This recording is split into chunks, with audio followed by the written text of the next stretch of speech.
3장 1절로부터 15절, 그리고 사도행전 16장 11절로부터 15절 우리 두 군데서 보도록 하겠습니다. 먼저 요한복음 3장 1절로부터 15절입니다.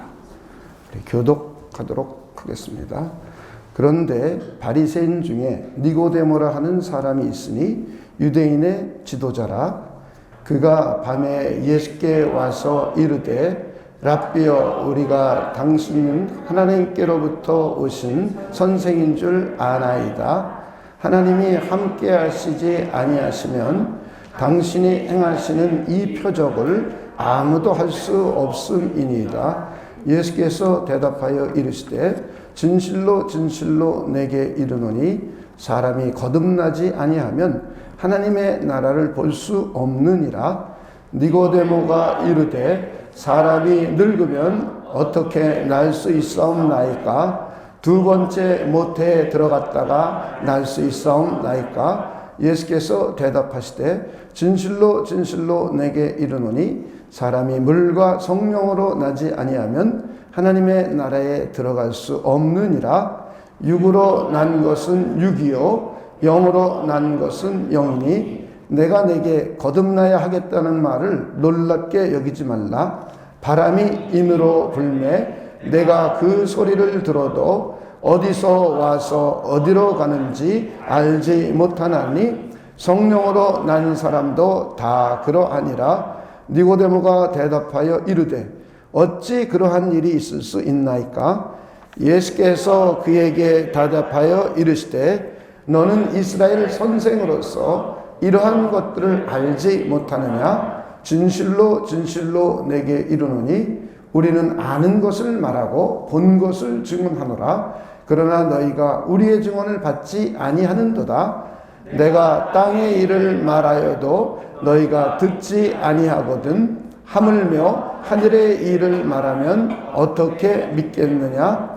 하늘에서 내려온 자 곧 인자 외에는 하늘에 올라간 자가 없느니라. 모세가 광야에서 뱀을 든 것 같이 인자도 들려야 하리니. 우리 15절 함께 읽겠습니다. 시작. 이는 그를 믿는 자마다 영생을 얻게 하려 하심이니라. 우리 사도행전입니다. 사도행전 16장 우리 11절부터 15절입니다. 교독하도록 하겠습니다. 우리가 드로아에서 배를 떠나 사모드라게로 직행하여 이튿날 네아폴리로 가고 거기서 빌립보에 이르니 이는 마게도냐 지경의 첫 성이요 또 로마의 식민지라. 이 성의 수일을 유하다가 안식일에 우리가 기도할 곳이 있을까 하여 문 밖 창가에 나가 거기 앉아서 모인 여자들에게 말하는데 두아디라시에 있는 자색 옷감 장사로서 하나님을 섬기는 루디아라 하는 한 여자가 말을 듣고 있을 때 주께서 그 마음을 열어 바울의 말을 따르게 하신지라. 우리 15절 함께 읽겠습니다. 시작. 그와 그 집이 다 세례를 받고 우리에게 청하여 이르되 만일 나를 주 믿는 자로 알거든 내 집에 들어와 유하라 하고 강권하여 머물게 하니라. 아멘. 네, 이제 우리는 구원의 서정을 이제 본격적으로 다루고 있습니다. 우리 지난주에는 구원의 서정 가운데 첫째 하나님의 부르심에 더 생각해 보았습니다. 여러분, 하나님의 부르신 걸 믿으십니까? 우리는 하나님의 부르심에 의해서 구원받은 겁니다. 자, 우리 부르심에는 두 가지 측면이 있으면 생각해 보았습니다. 외적인 측면, 전도와 복음을 듣게 되는 겁니다. 이걸 듣는다고 모든 사람이 구원을 받게 되질 않죠. 하나님의 성령의 감흥을 받으면 이제 이 들은 말씀을, 구원의 복음을 듣고 마음으로 받아들이게 됩니다. 그래서 그리스도를 따르게 돼요. 그래서 우리는 구원의 효과가 나타납니다. 이럴 때 우리는 유효적인 부르심, 구원의 효과가 나타났다. 그리고 내 내면에 이걸 받아들였기 때문에 내적 부르심이라고 이렇게 말씀을 생각해 보았습니다. 이제 오늘은 중생에 대해서 생각해 보겠습니다. 오늘 우리가 읽은 요한복음의 말씀은 우리 주님이신 예수님께서 중생해야만 하나님의 나라에 갈 수 있음을, 구원받을 수 있음을 말씀해 주고 있습니다. 그리고 사도행전은 성경에 나와 있는 중생의 아주 좋은 사례입니다. 르디아가 중생해서 구원을 얻게 되는 것을 아주 잘 묘사해 주고 있습니다. 그래서 우리는 오늘 중생에 대해서 잘 이해해 보려고 합니다. 니고데모는 유대인입니다. 그리고 바리새인이고 산헤드린 공회의 회원입니다. 종교적으로 상당히 아주 권위 있는 위치에 있는 사람입니다. 바리새인들의 특징은 율법을 지켜서 자신의 선한 행위로 구원을 받으려고 하는 율법주의 구원관을 갖고 있습니다. 오늘날로 말하면 행위구원론자라고 말을 할 수가 있습니다. 자신의 선한 행동을 통하여 구원받으려고 하는 사람들입니다. 이것은 고대교회, 초대교회 우리 나왔던 한 펠라기우스 주의자들과 동일합니다. 그들도 원죄를 인정하지 않고 자기네 선한 행동을 가지고 구원받으려고 했었습니다. 그런데 바리새인인 니고데모는 예수께서 행하시는 이적과 표적을 보고 예수께서 하나님께로부터 오신 선생님이라고 이렇게 생각을 했습니다. 그래서 예수님께 일종의 한 수 배우러 온 겁니다. 다른 바리새인들처럼 자신의 선한 행위를 통하여 구원을 얻으려고 했는데 아마도 조금 결핍, 부족함을 느꼈던 것 같아요. 뭔가 자기 자신이 구원받기에는 조금 부족하다고 생각했던 것 같습니다. 그래서 자신의 선한 행위에다가 예수님의 가르침을 더하여서 구원을 얻으려고 생각했던 것 같아요. 이것은 마치 세미 펠라기우스 주의자들과 유사합니다. 자신의 선한 공로에다가 부족한 부분을 하나님의 은혜를 더해서 구원받아 버리고 하는 신인 협력 구원론자들과 아주 유사합니다. 우리는 이것을 잘 이해해야 됩니다. 바리새인들은 자력으로 구원받아 보려고 했어요. 자기의 선한 행실, 율법을 자기가 지켜서. 펠라기우스 주의적입니다. 그리고 이 니고데모는 자신의 선한 행실 플러스 은혜로 구원받아 보려고 했어요. 이건 세미 펠라기우스, 반을 펠라기우스적인 것을 받아들인 겁니다. 인간과 하나님이 협력하여 구원을 받아보려고 하는 그런 사상입니다. 이에 예수께서는 아주 생뚱맞게 대답을 하십니다. 사람이 거듭나야만 하나님의 나라를 볼 수 있다고 하십니다. 이때 니고데모가 다시 한번 질문합니다. 아니 내가 이렇게 어른이 되었는데 늙어서 다시 어머니 뱃속에 들어갔다가 다시 태어나야 되느냐라고 반문을 합니다.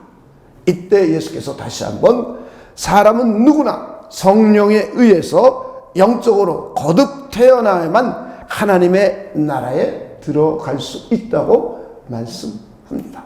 다시 말해 하나님의 성령에 의해서 거듭 태어나지 않으면 그 누구도 구원받을 수 없다는 말씀입니다. 다시 말해 자연인은 부모에 의해서 태어난 일반 생육법, 보통 생육법에 의해서 태어난 모든 인간은 그 누구도 단 한 명도 구원을 받을 수 없다는 겁니다. 유대인이건 이방인이건 헬라인이건 로마인이건 부자이건 가난하건 많이 배웠건 못 배웠건 자기 자신이 윤리 도덕가이건 아니면 비도덕적인 행동을 하건 심지어 율법을 그렇게 성실하게 지켰던 니고데모마저도 너는 하나님의 나라에 갈 수 없다는 겁니다. 성령에 의해서 영적으로 다시 태어나야만 그런 사람만이 구원받을 수 있다는 것입니다. 다시 말해 하나님에 의해서 다시 태어나야 된다는 거예요. 인간의 그 어떠한 노력과 자신의 노력 플러스 하나님이 주시는 일부 은혜, 이걸 가지고 구원받을 수 없다는 겁니다.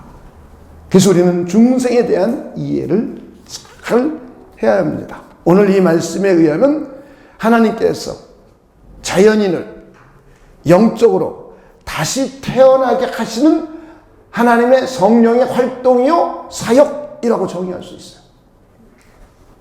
다시 한번 말씀드리면 이거는 전적으로 하나님이 하시는 일입니다. 하나님께서 자연인들을 영적으로 다시 태어나게 하시는 하나님의 성령의 사역이요 활동입니다.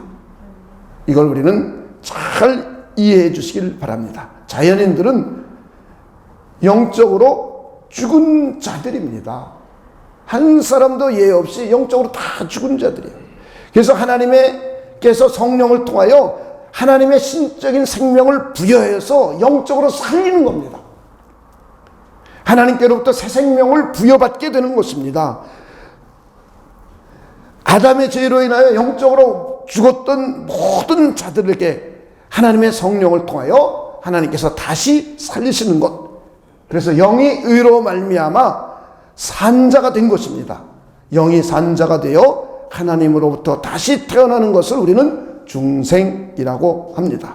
그래서 성경은 중생한 자라는 표현을 아주 다양하게 표현하고 있습니다. 거듭난 자, 하나님께로부터 난 자, 하나님에게서 난 자, 하나님에 의해서 새롭게 창조된 자, 새로운 피조물, 새 사람, 하나님이 살리신 자, 영이 산 자 등 다양하게 표현하고 있습니다. 바로 이런 사람만이 구원을 받아 하나님 나라의 백성이 될 수 있습니다. 이제 우리는 중생을 좀 더 자세히 이해하기 위해서 중생에서 두 가지 측면, 중생의 두 가지 측면을 우리는 생각해 보겠습니다. 중생에 대한 용어를 우리가 명료하게 이해해야 할 필요성이 있습니다. 어떤 사람들은 중생을 어떻게 이해하냐면 성령에 의해서 영적인 생명이 잉태된 상태를 중생이라고 이해하기도 해요. 또 어떤 사람들은 성령께서 생명의 씨를 잉태케 하시고 난 후에 이제 하나님의 말씀을 들음으로 해서 새 생명이 탄생되어서 외적인 거룩한 행위인 회심으로까지 연결되는 시점까지를 우리 중생의 완성이다 이렇게 생각하기도 합니다. 또 어떤 사람들은 중생을 그냥 회심과 동일하게 이해하기도 해요.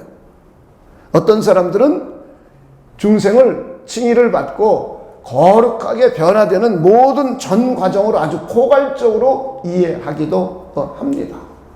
그런데 우리는 오늘 중생에 대해서 아주 명료하게 이해하기를 소망합니다. 중생은 우리 두 가지 측면으로 생각해 보겠습니다. 하나는 새 생명의 잉태 그리고 출산입니다. 이걸 다른 말로 하면 새 생명의 원리. 우리는 새 생명의 원리 그러면 잘 이해하기가 어렵습니다. 그래서 우리는 새 생명의 씨앗이라고 바꾸어서 우리 한번 얘기를 해보겠습니다. 새 생명의 씨앗이 우리에게 심겨지고 이것이 결국 결실을 맺는 겁니다. 새 생명의 원리가 들어와서 결과를 나타내는 우리 두 가지 측면으로 생각해 보겠습니다. 다시 말해보면 새 생명이 잉태 그리고 출생 이 두 가지 개념으로 한번 이해를 해 보도록 하겠습니다. 하나의 측면은 성령에 의해서 새 생명이 잉태하게 되는 측면입니다. 새 생명이 우리에게 잉태되는 측면입니다. 또 하나의 측면은 말씀을 통하여 잉태된 생명이 탄생하여서 외적으로 거룩한 행위를 드러나게 하는 겁니다. 자, 우리 아기가 어머니 뱃속에 있을 때는 아기가 드러나질 않죠. 근데 이 아이가 탄생을 하게 되면 응애 하고 울어요. 이거와 유사하게 우리 한번 생각해 보면 될 것 같아요. 그래서 하나님이 영적으로 죽은 자에게 하나님의 신적인 생명, 다른 말로 하면 새 생명, 또 다른 말로 하면 예수 그리스도의 부활 생명, 같은 말이에요. 전부 하나님의 생명. 그러니까 생명 그러면 우리가 굉장히 혼란스러우니까 우리도 생명을 갖고 있잖아요. 그래서 이해를 잘 하지 못하니까 여러분에게 이해를 돕기 위하여 용어를 좀 명료하게 정의하는 겁니다. 우리가 성경에서 말하고 있는 생명은 하나님으로부터 온 하나님의 신적인 생명을 말하는 거예요. 이것을 우리는 영적으로 죽었기에 이제 새롭게 받았기에 새 생명이라고 해요. New life, 새 생명이라고 하는 거예요. 그리고 이것은 예수께서 부활하시고 부활하신 그 생명이기 때문에 부활 생명이라고 다양하게 표현을 합니다. 그래서 이 생명이 나에게 잉태되면, 내 영혼에 잉태되면 아직은 나의 삶이 변화가 안 일어났어요. 외적으로 아무런 변화가 없습니다. 모릅니다.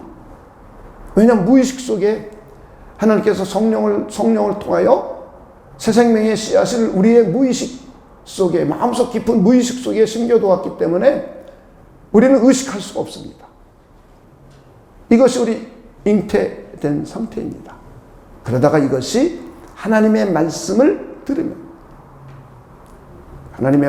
들으면 이제 이 성령께서 이 말씀을 바로 출생으로 만들어요. 그래서 우리가 거룩한 행위를 하게 됩니다. 거룩한 행위를. 그래서 첫 번째 거룩한 행위로 회개하고 믿음을 갖게 돼요. 회심으로 연결돼요. 그래서 회심으로 연결되기까지, 이때까지의 중생, 이렇게 두 가지로 생각해 봅니다. 우리 다시 한번 해보면, 첫째는 잉태.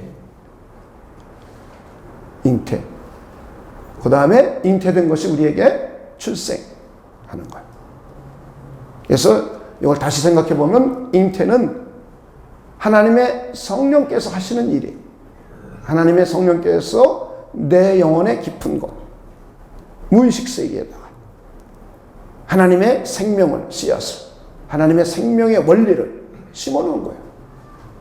그래서 임플란트 해놓은 거예요. 임플란팅이라고 해요. 여러분 임플란트 아시죠? 임플란트. 치과 가면 이제 임플란트 뿌리를 이 뼛속에다 심습니다. 이걸 임플란트라고 해요. 그래서 새 생명을 하나님께서 주입시키는 거예요. 임플란팅 시키는 거예요.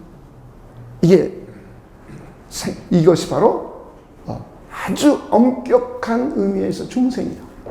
아주 좁은 의미에서 중생이에요. 그리고 임플란팅 해놓은 다음에 여기에다가 크라운을 씌워서 이빨이 탄생하게 되죠. 이빨이 생겨나서. 그래서 씹어먹게 돼요. 이것처럼 이제 무의식 속에 심겨진 것이 의식화되어서 과정이에요.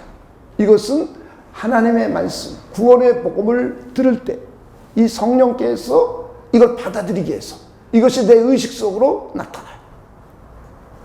그래서 나의 행동이 바뀌어요. 나의 행동이. 임플란팅 돼 있는 상태에서는 행동이 잘 바뀔 수가 없습니다. 그냥 성향만 바뀐 거예요. 성향만. 원리만 바뀐 거예요. 내 성향이 거룩한 성향으로 바뀐 거예요. 그래서 거룩을 추구해 가려는 성향으로 바뀌었기 때문에 이제 하나님의 말씀을 들으면 이 성향이 바뀐 내가 말씀을 받아들여서 거룩한 행위로 드러나는 거예요. 그래서 행동으로까지 드러나기 직전, 회심하기 직전까지의 상태를 우리는 중생의 완성, 더 넓은 의미의 중생이라고 이렇게 할 수 있습니다. 조금 개념이 어렵죠. 그러나 여러분들이 우리에게 이해가 많이 필요합니다. 그래서 우리가 잉태와 출생이라는 어려운 말을 썼지만 이것을 우리가 다시 한번 생각해 보면 우리는 쉽죠. 씨와 열매로 나눠서 생각해 본다면 아주 쉽습니다. 씨와 열매 혹은 잉태와 출생. 그래서 원리가 심겨진 것이, 새 생명의 원리가 내 안에 심겨진 것이 발현되어서 나타나기 시작하는 거예요. 여러분 중생하셨습니까? 그 중생한 사람들은 특징이 있죠. 여러분 누구? 그리스도를 따라가요. 그리고 여러분 선한 일 하려고 그럽니까? 있어요. 선한 일 하려는 행동이 생겼어요. 그 선한 일이 그냥 이 세상 사람들이 보는 선한 일이 아니라 하나님이 보시는 선한 일이죠. 이게 다른 거예요. 하나님이 보시는 거룩한 일을 여러분 하려고 합니까? 하고 있죠.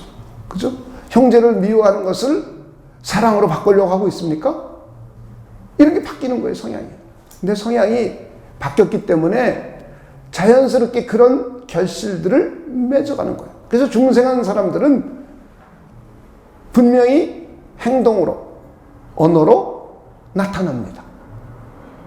이걸 우리가 잘 이해하셔야 됩니다. 다시 말해, 우리 다시 한번 좁은 의미의 중생, 넓은 의미의 중생 이렇게 나눴는데요. 좁은 의미의 중생 한번 다시 한번 생각해 보면은 성령에 의해서 새 생명이 잉태되어 생성되는 겁니다. 그래서 잉태. 그래서 아주 엄격한 의미로서는 이것이 중생인 거예요. 성령께서 새 생명의 씨앗을 내 영혼에 주입시키는 사역입니다. 이건 전적으로 성령의 활동이며 성령의 사역이에요. 이건 인간에 의해서 이루어지는 것이 아닙니다. 새 생명이 성령에 의해서 내 영혼에 주입된 겁니다. 주입된 거. 무의식 속에 주입됐기 때문에 무의식 속에서 즉각적으로 우리에게 변화가 일어납니다. 그래서 내 인격에 이제 영향을 끼치게 됩니다. 아직까지는 잠재의식의 변화만 이루어진 상태예요. 그래서 나는 아직 의식하지 못합니다. 영혼의 성향이 우린 거룩하게 된 상태예요. 그래서 나는 아직 의식하지 못합니다. 그래서 이것을 우리가 이렇게 중생만 해도 우린 구원받는 거예요. 자, 그렇다면 우리에게는 왜 새 생명의 발생이 필요한가? 즉 우리에게는 왜 새 생명의 씨앗이 필요한가? 왜 우리는 좁은 의미의 중생이 필요한가입니다. 그것은 아담으로 말미암아, 아담의 타락으로 말미암아 아담의 죄책이 우리에게 전가되어서 우리는 전부 형벌받게 됩니다. 그 첫째가 우리는 영적인 죽음입니다. 영적인 죽음. 그렇죠? 죄의 형벌로 인해 영적으로 죽었어요. 우리. 여러분 영적으로 죽었던 자들 맞습니까? 모든 사람은 다 영적으로 죽었던 자예요. 그래서 이 땅을 살아가면서 서서히 육신이 죽어갑니다. 그런 가운데 고통받아요. 그러다가 세 번째 육신이 죽습니다. 여기까지 우리가 다 받아들여요. 그런데 그 이후 몸이 부활하여서 영원한 불못에 들어가요. 이것을 영원한 죽음이라고 해요. 둘째 사망, 불못이라고 합니다. 그래서 우리 모든 인간은 하나님의 영광에 들어갈 수 있는 자가 한 사람도 없어요. 자, 이 상태를 우리 에베소서 2장을 통해서 한번 살펴보겠습니다. 에베소서 2장입니다. 2장 1절부터 한번 보겠습니다.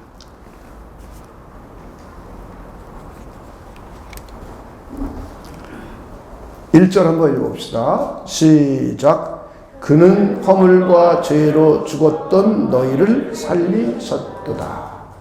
자, 지금 에베소 교회 성도들을 향하여 말하는 거예요. 에베소 교회 성도들을 향하여 너희는 과거에 죄와 허물로 뭐 했던 자들이에요? 죽었던 자. 제가 여러분들에게 편지를 쓰는 거예요. 우리 사랑과 평안의 교회 성도 여러분, 여러분은 과거에 죄와 허물 가운데 죽었던 사람들입니다. 그런데 하나님이 여러분을 살리셨습니다. 여러분 육체적으로 죽어본 적 있어요? 없단 말이에요. 여러분은 영적으로 과거에 뭐 했던 사람들이라는 거예요? 죽었던 사람들이에요. 근데 누가 살리셨어요? 하나님이. 하나님이 살리시는 거예요. 영적으로 죽었던 자들의 모습을 2절, 3절에 표현하고 있어요. 죄와 허물 가운데 행하던 자들. 영적으로 죽어있는 그들은 죄와 허물 때문에 죽었는데 죄와 허물 가운데 영적으로 죽었던 가운데 행동하며 살아요. 죄와 허물 가운데 죄 지면서 계속 사는 거예요. 죄인지 모르고 사는 거예요. 세 번째는 세상 풍조를 따르면서 살았어요. 이들은.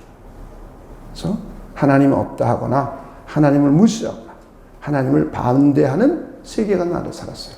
지금도 많죠. 그래서 지금도 과학자들 가운데 몇 가지 발견해 놓고 신이 없다, 하나님이 없다 이런 사람 아주 많습니다. 이런 세계관 속에 또 이런 책을 읽고 자라면서 이런 세계관 속에 사는 거예요. 사람들은 하나님 없다, 과학이 이렇게 발달했는데 있을 수 없어, 영의 세계가 뭐가 있어, 이럽니다. 철학, 과학, 수많은 것들이 그렇게 하고 있어요. 원래는 하나님을 찬양하고 하나님을 영화롭게 하고 하나님의 문화 명령을 수행하기 위하여 사용해야 될 과학과 기술들을 하나님을 대적하고 반대하고 무시하고 없다 하는 데 써요. 그런 사상이 막 인간들에게 발출돼요.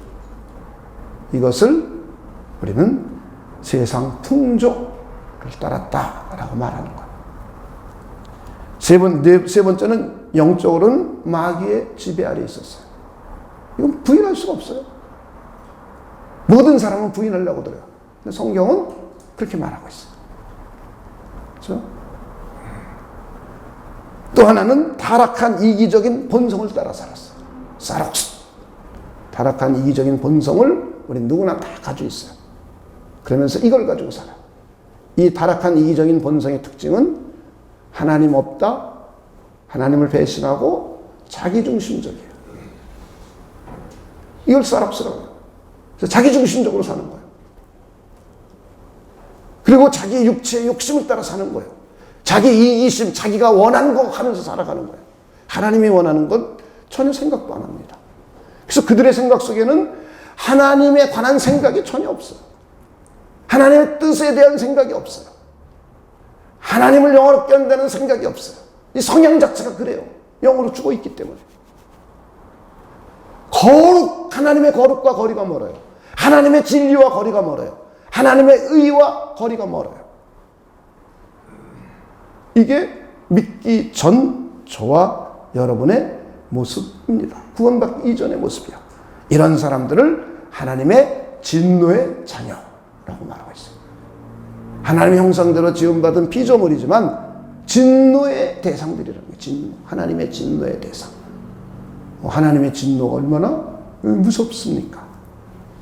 그 진노. 우리 성경에 나와 있어서 하나님이 죄를 심판하는 모습들을 보면 어마어마하잖아요. 물로 다 쓸어버리기도 했고 유황불을 통해서 심판하시기도 하고 땅을 갈라 심판하기도 하고 이런 엄청난 일이 있었어요. 그런데 자기가 그냥 계속 심판받을 마지막 날 형벌을 받을 것만 자기에게 자꾸 영혼에 쌓는 거예요. 자기에게 쌓고 또 쌓고 또 쌓고 쌓고. 그래서 하나님의 진노가 그에게 임하는 거예요. 이것이 구원받기 이전 상태의 모습입니다. 그래서 우리는 이것을 영적으로 죽었던 자. 자, 죽은 상태에서는 아무리 말씀을 들어도 복음을 받아들일 수가 없어요. 외적인 부르심에 진정한 반응을 할 수가 없어요. 저 외적인 부르심, 복음의 말씀을 듣고 좋은 말씀이야. 그래, 가끔 들으러 교회 한번 가봐야지. 이럴 수는 있어요. 그 상태도 영적으로 죽은 상태예요. 반응을 못해요. 시체가 자기 스스로 일어날 수 있습니까? 근데 자꾸 사람들은 자기 스스로 일어날 수 있다고 주장하는 거예요. 펠라기우스가 그렇게 주장했고요. 그 다음에 계속 임마누엘 칸트도 그렇게 주장했고요. 계속 인간은 선하다고 생각하는 거예요. 그래서 자기의 선한 노력을 가지고 천국에 갈 수 있다고 생각하는 거예요. 그리고 내가 알아서 선한 일을 할 테니까 부족한 부분만 은혜로 채워주시오. 신인 협력 구원론이에요. 우리 기독교인들도 대부분 이러고 있어요. 이것은 중세교회가 취했던 방식이에요. 가톨릭이 취했던 방식이에요. 그래서 우리는 종교 개혁을 했는데 아직도 그러고 있어요. 아직도. 사상의 변화가 없는 거예요. 그런데 오늘 예수님 말씀하시잖아요. 하나님의 성령으로 거듭나야만 구원받는데요. 그런데 이 거듭남은 하나님께서 성령을 통하여 우리 영혼 가운데, 우리의 영혼 가운데, 우리 무의식 세계에 하나님의 신적인 생명을 주입시키는 일이에요. 할렐루야. 하나님 외에는 할 수 없어요. 우리 이걸 잘 이해하셔야 됩니다. 그래서 구원받기 이전, 영적으로 거듭 태어나기 이전에는 복음을 들으면 가진 얘기를 다 합니다. 무관심하고 놀러 가고 돈 벌러 가고 학교 간다 그러고 무관심해요. 어떤 사람은 막 반항하고 대항해요. 어떤 사람은 막 전하는 사람을 죽여요. 이렇게 다양한 형식의 반응으로 나타나요. 어떤 사람은 그래 괜찮은 말씀이야 그러면서 교회에 나오기도 해요. 헌금도 해요. 그리스도를 받아들이질 않아요. 마음으로 회개하고 믿음을 가지려고 하질 않아요. 구원의 효과가 나지 않아요. 오로지 외적인 부르심, 일반적인 부르심에 끝나요. 왜냐하면 영적으로 죽어있는 상태이기 때문입니다. 그래서 하나님은 자신의 택한 사람들에게 하나님의 성령을 통하여 새 생명의 씨앗을 심어 주셨습니다. 할렐루야. 우리 주 예수 그리스도의 부활 생명을 우리에게 심겨주신 거예요. 영이 죽었던 자를 일단 생명을 불어넣어줘서 살리신 겁니다. 할렐루야. 그래서 우리 영혼 안에는 예수님의 부활 생명이 다 들어와 있는 거예요. 할렐루야. 우리 영이 깨어서 산 자들이에요. 여러분 그러십니까? 이제 우리는 미래 우리 몸의 부활까지 믿는 거예요. 우리 안에 계신 그 성령께서 우리 몸을 부활시킬 것까지 우리 믿는 거예요. 그러나 이미 우리 영은 이미 부활 생명을 소유한 자가 되었어요. 그래서 우리 영이 산 자가 되었어요. 그래서 이것을 로마서는 우리 영이 의로 말미암아 영이 산 자다 이런 표현을 쓰고 있는 거예요. 할렐루야. 이렇게 중생의 엄격한 의미의 중생은 인간의 그 어떠한 노력이 없어요. 아직은. 그리고 실제로 하나님의 말씀의 역사도 아직은 없어요. 하나님이 그냥 잉태시킨 거예요. 잉태. 하나님이 그리스도의 새 생명을 그냥 잉태시킨 거예요. 오늘 본문이 물과 성령으로 다시 태어나야만, 영적으로 다시 태어나야만 구원받을 수 있다고 그래요. 그러면서 이스라엘 선생이 너 그것도 모르느냐? 말씀하고 있어요. 거듭난 자는 바람이 부는 것과 같아. 바람이 느껴지긴 하는데 어디서 와서 어떻게 부는지 모르는 거예요. 신비한 일이에요. 신비한 일. 그리고 그 상태에서는 말씀을 들어도 받아들이질 않아요. 오늘 예수님이 그러잖아요. 너희가 이 세상의 말을 해도 안 듣는데 하나님의 나라의 얘기를 하면 너희가 듣겠느냐? 안 듣는다는 거예요. 그 상태에서는. 들어도 받아들이지 않고 일깨움을 받지 못한다는 거예요. 우리는 이것을 먼저 잘 이해해 주셔야 됩니다. 이것이 우리에게 매우 중요한 겁니다. 그래서 우리는 하나님이 오늘 보니까 살리시는 일. 자, 그래서 요한일서 3장 9절을 먼저 보겠습니다.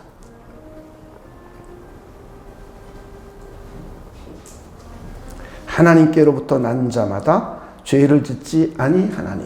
그러니까 하나님께서는 난 자들은 죄를 지으려고 하질 않죠. 이게 성향이에요. 이제 그 이유가 그 다음에 들어있습니다. 이는, 그 다음 읽어봅시다. 시작. 하나님의 씨가 그의 속에 거함이요 그도 범죄하지 못하는 것은 하나님께로부터 났음이라. 하나님의 씨가 우리 안에 들어있는 거예요. 이게 하나님께로부터 난 자예요. 씨가 들어와 있으니까 우리는 성향이, 우리 영혼의 성향이 바뀌는 거예요. 바뀌었어요. 여러분 영혼의 성향이 바뀌었습니까? 옛날에 죽었던 영혼이 살아난 거예요. 죽었을 때는 하나님을 찾지 않았어요. 하나님의 거룩함을 찾지 않았어요. 하나님의 의로움을 찾지 않았어요. 하나님의 진리를 찾지 않았어요. 근데 이제 내 영혼의 성향이 무의식 속에서 변화가 일어나니까 거룩한 성향, 의로운 성향, 진리의 성향으로 내 성향이 바뀌었어요. 이 상태예요. 지금 이 상태. 이게 중생의 엄격한 의미의 중생입니다. 그래서 이렇게 중생하지 않은 사람들은 그리스도의 복음을 받아들이지 못해요. 거기에 마귀가 받아들일 수 없도록 또 막고 있어요. 그래서 못 받아들여요. 그런데 하나님의 영광의 빛을, 그리스도 얼굴에 있는 하나님의 영광의 빛을 비춰주면 그들이 받아들이기 시작해요. 이건 다시 말해 나에게 성령을 통해서 생명의 씨앗이 내 안에 떨어진 사람은 받아들이게 돼요. 지혜와 계시의 영을 우리에게 주면 하나님을 알게 돼요. 육에 속한 사람은 성령의 일들을 받지 않아요. 이 성경에 딱 기록되어 있어요. 우리 한번 몇 가지만 찾아보겠습니다. 고린도 후서 4장 4절부터 6절까지 한번 보겠습니다. 그 중에 이 세상 신이 믿지 아니하는 자들의 마음을 혼미하게 하여 그리스도의 영광의 보복의 광채가 비치지 못하게 하미니 이는 그리스도는 하나님의 형상이니라. 믿지 않는 사람들은, 영이 죽어있는 사람들은 누구의 지배 아래 있었어요? 마귀의 지배 아래 있었단 말이에요. 그래서 귀신들이 그들의 마음속을 혼미케 하여서 받아들이지 못하게 하는 거예요. 그랬더니 5절입니다. 우리는 우리를 전파하는 것이 아니라 오직 그리스도 예수의 주되신 것과 또 예수를 위하여 우리가 너희의 종된 것을 전파함이라. 그리스도의 복음을 전가요. 그랬더니 그 다음 말씀합니다. 어두운 데 빛이 빛이라 말씀하셨던 그 하나님께서 예수 그리스도의 얼굴에 있는 하나님의 영광을 아는 빛을 우리 마음에 비추셨느니라. 할렐루야. 하나님이 빛을 비춰줘야만 그리스도를 알아볼 수 있는 거예요. 자, 우리 에베소서 1장 17절입니다.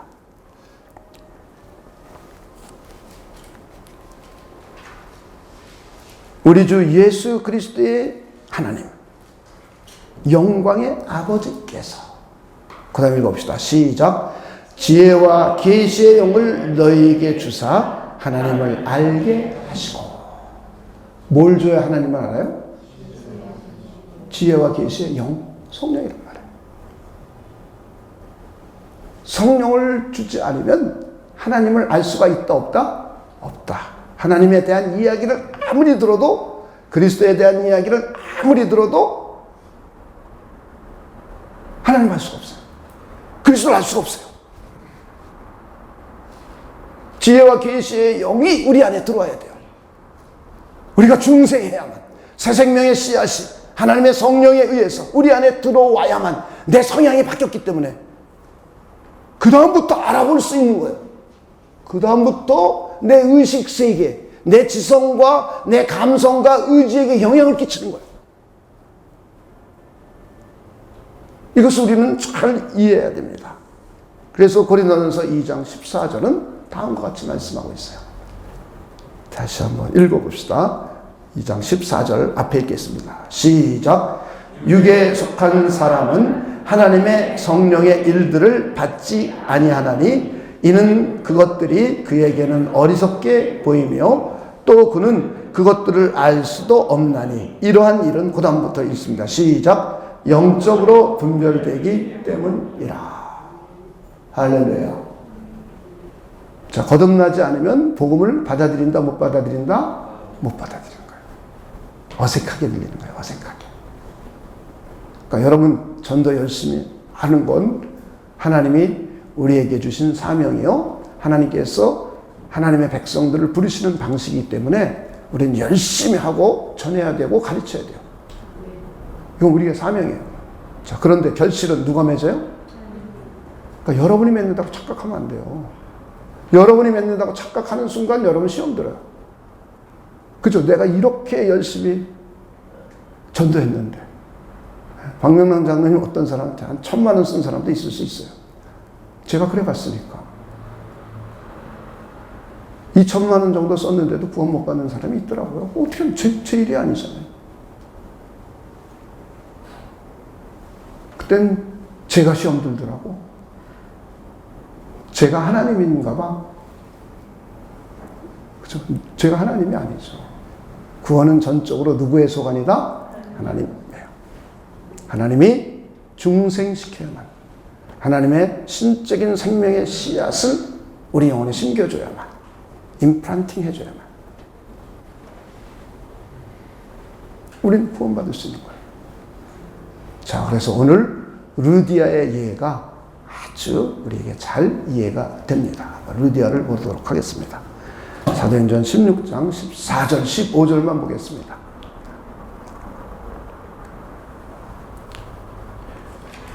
이제 마게도니아 첫성 빌립보라는 곳에 갔습니다. 그래서 바울은 이제 회당을 찾으려고 다니는 거예요. 제일 먼저 가면 바울은 회당부터 찾습니다. 근데 회당은 10가정 이상이 모여야 회당을 구성해요. 유대인들의 회당을 구성하는 원칙이에요. 그래서 남자 가정을 이룬 10명이 있어야 회당이 구성돼요. 근데 아마 여기는 가정이 10가정 정도 안 됐던 모양이야. 그래서 그때는 우리 기도처를 만들어 놓고 그들이 기도합니다. 근데 이들의 기도처는 강가에 있었던 모양이에요. 그래서 이제 바울과 일행들이 이제 나갔다가 사람들을 만납니다. 기도처가 어디 있는가 하다가 여자들 몇이 모여서 있는 곳을 만나요. 그래서 바울이 이제 그들에게 말씀을 전하는 거예요. 말씀을 전해요. 그랬더니 주께서 그 가운데 루디아의 마음을 열어주셨어요.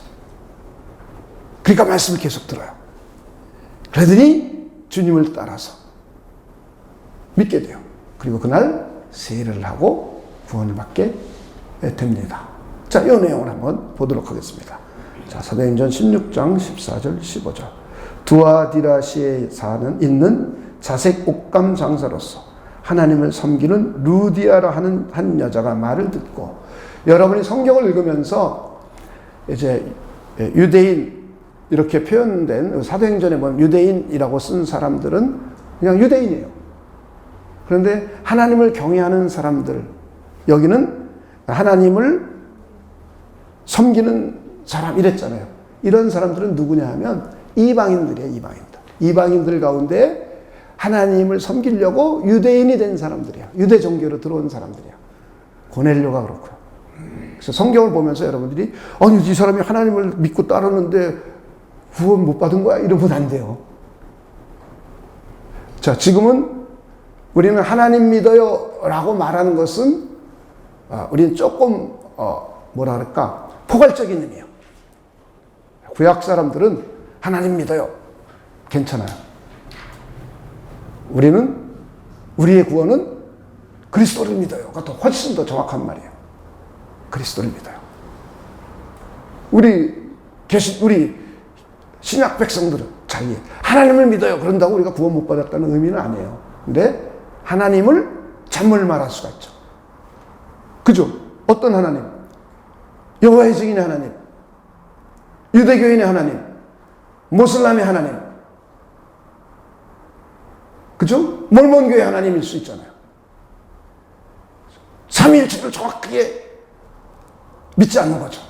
그렇죠? 우리가 믿는 하나님은 유일하심이 삼위일체란 말이에요. 삼위일체. 그렇죠? 그래서 우리는 그리스도를 믿어요. 그러면 포괄적으로 하나님을 믿어요가 포함되는 거예요. 이 개념을 여러분이 잘 이해하셔야 돼요. 그래서 우리가 그 개념을 알고 하나님을 믿어요 이렇게 말해야 돼요. 여러분 성부와 성자와 성령이신 하나님을 믿는 거예요. 맞습니까? 유일하신 하나님만 믿는 게 아니에요. 유일하신데 그분이 성부와 성자와 성령이신 유일하신 하나님을 믿는 거예요. 우리 기독교인들은. 이해하셨습니까? 이걸 이해하지 못하면 하나님의 교회도 하나님 믿어요. 그죠? 그렇다고 그들 구원받아요? 아니잖아요. 그 다음에 신천지도 하나님 믿어요. 그죠? 근데 그 하나님을 이만희를 통한 하나님으로 믿는 거죠. 그죠? 우리는 그리스도를 통한 하나님을 믿는 거예요. 근데 그리스도를 통한 하나님을 믿을 수 있도록 누가 해주느냐? 성령이 그렇게 해주는 거예요. 그래서 우리 성부, 성자, 성령을 다 믿는 거예요. 할렐루야. 이 개념을 잘 이해하시고 우리가 하나님을 불러도 그렇게 제대로 알고 불러야죠. 여러분 중생에 대한 개념도 정확하게 알고 내가 중생했다고 이해해야죠. 이런 개념의 이해가 불확실한 거예요, 사람들이. 불투명한 거예요.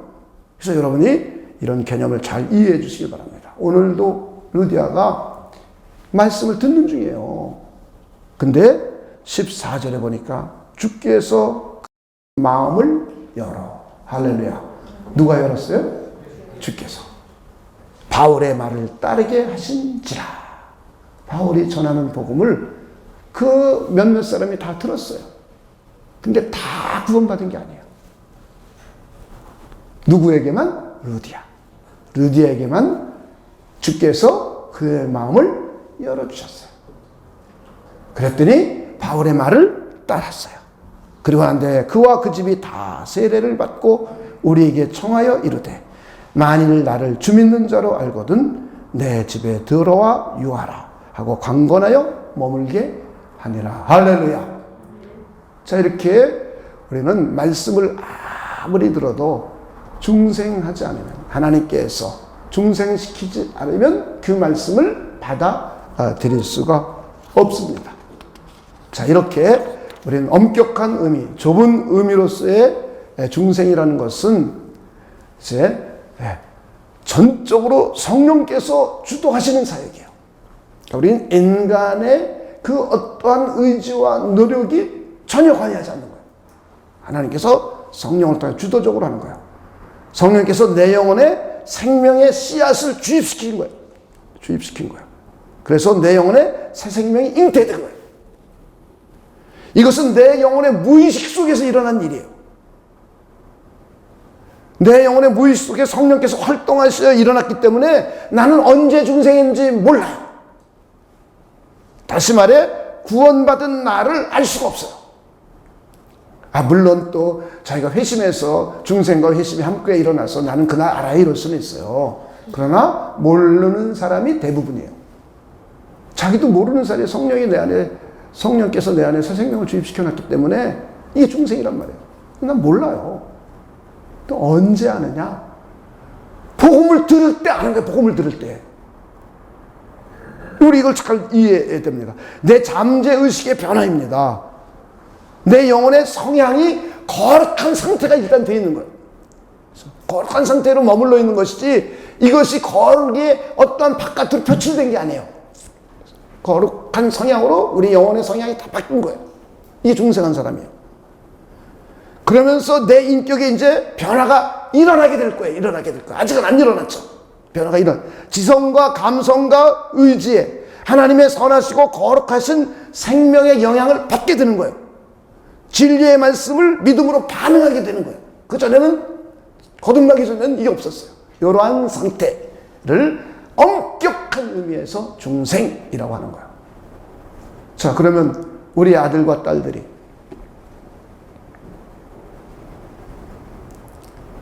전우하로 태어났어요. 예수님이 뭔지도 몰라요. 그래도 하나님께서 그를 중생시키면 구원받을 수 있는 거예요. 우리가 나이 먹어서 치매 걸렸어. 치매 걸렸고 하나님 어디 있어? 하나님 뭐야? 예수님이 뭔데? 이럴 수 있어요, 없어요? 충분히 그럴 수 있어요, 우리에게.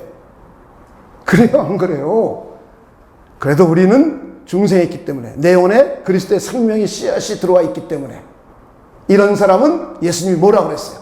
하나님의 나라를 볼 수 있고 갈 수 있단 말이에요. 구원받는다고 그랬단 말이에요. 할렐루야. 여러분 이 개념을 잘 이해해 주시기를 다시 한번 주님의 이름으로 부탁을 드립니다.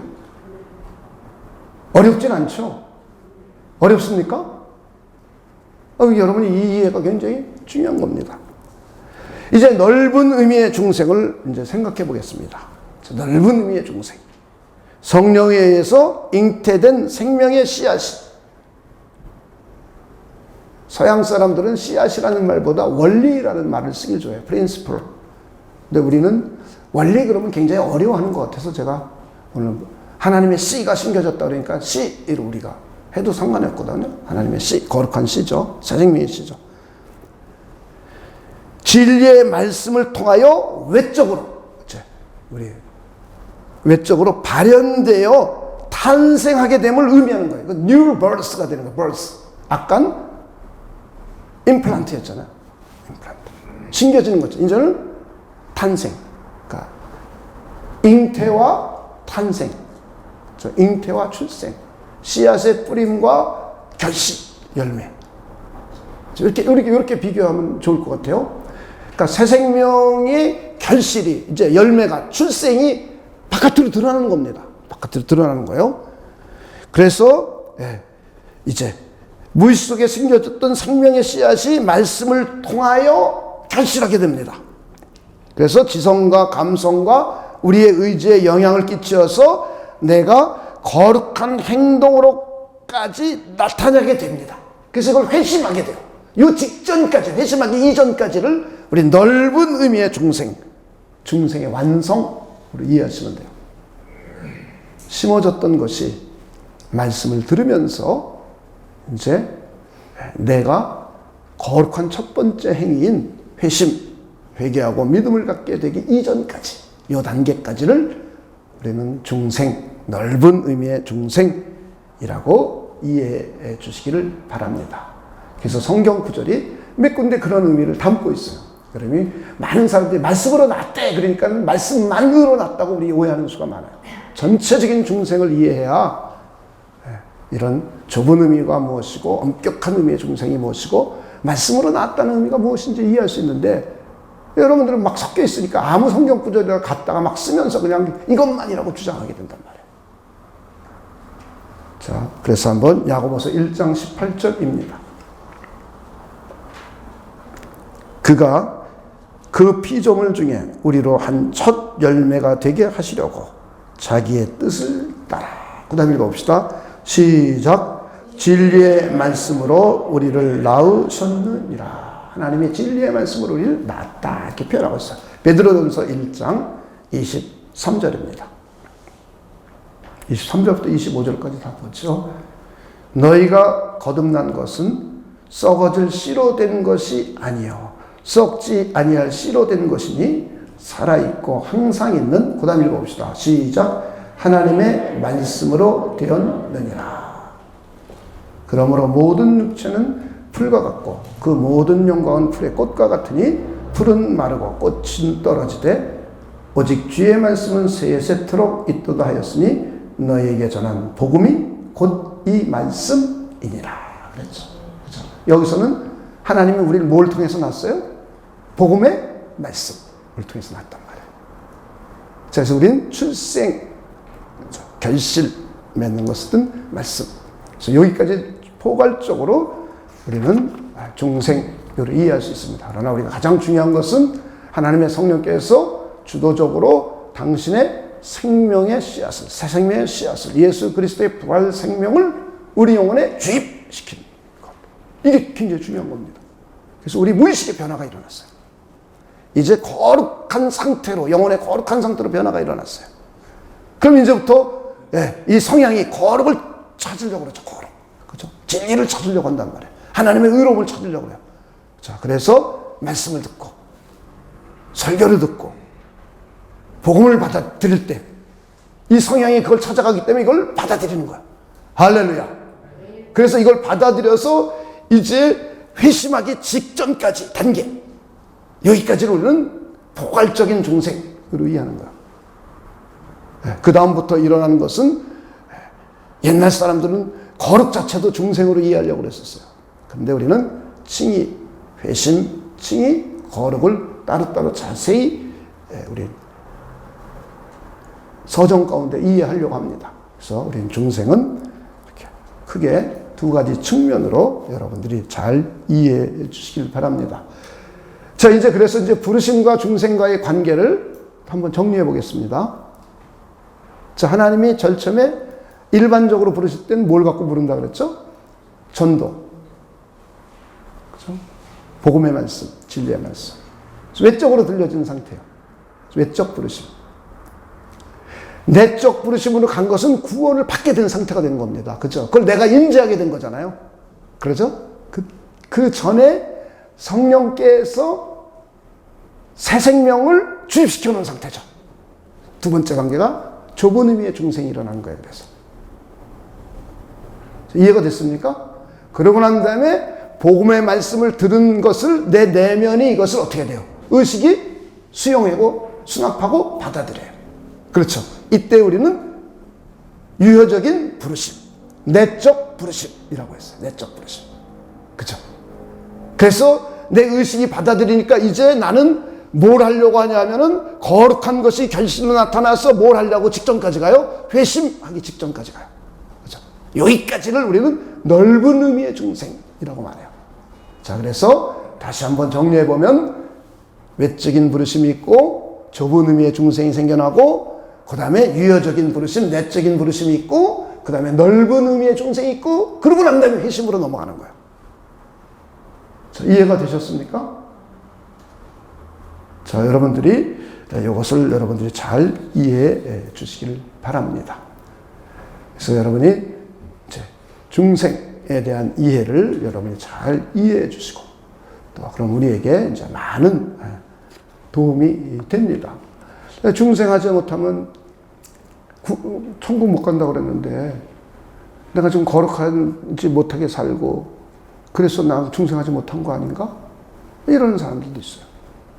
회개하고 믿음을 가진 회심을 한 경험도 있는데 살면서 자꾸 이제 하나님을 따르지 못하는 경우가 있죠. 하나님의 뜻을. 그러니까 난 중생하지 못한가? 이 중생에 대한 잘못 이해를 가지면 그럴 수가 있다는 거예요. 그럼 의롭다고 칭함을 받았는데 내가 그러면 또 구원 못 받는가? 뭐 이런 여러 가지 생각을 하게 됩니다. 중생은 이미 하나님께서 성령을 통하여 애초에 죽은 영혼에게 생명의 씨앗을 뿌려놓은 그 상태를 엄격한 의미에서 중생이라고 말을 합니다. 그래서 우리는 잘 이해해 주시길 바랍니다. 그래서 우리는 부활 생명이 우리 안에 들어와 있는 거예요. 결국. 여러분 예수님의 부활 생명이 여러분 안에 들어와 계신 걸 믿으십니까? 네. 그럼 여러분의 몸이 앞으로 미래에 부활할 걸 믿으십니까? 네, 우리 미래에 부활하는 거예요. 부활 생명이 일단은 내 영혼을 부활시킨 거예요. 그래서 내 영혼이 산자가 된 거예요. 뉴 라이프를 갖게 된 거예요. 새 생명을 갖게 된 거예요. 부활 생명을 갖게 된 거예요. 그러나 내 육신은 죄 때문에 서서히 또 죽어가고 있어요. 그러나 우리는 죄에 대한 형벌로 죽는 게 아니라고 그랬어요. 천국 가기 위한 절차로 죽는 거예요. 그렇죠? 그리고 죽어요. 흙으로 다 들어가요. 그리고 영혼은 하나님께로 가요. 그러다가 마지막 종말에 되면 우리 주님이 다시 오시는 거예요. 우리 주님이 다시 오시면 내 몸이 부활해요. 신령한 몸으로 부활해요. 그래가지고 하나님과 함께 있었던 영혼과 다시 결합이 일어나요. 그래서 온전한 부활된 몸과 온전한 인격을 가지고 우리 주님을 보면서 하나님의 영광을 보면서 하나님의 보좌 주변에서 하나님을 영화롭게 하고 하나님의 영광을 우리에게 비춰주시고 하나님의 영광을 풍성하게 누리며 살아가는 거예요. 할렐루야. 그런 저와 여러분을 하나님이 위하지 아니하시겠습니까?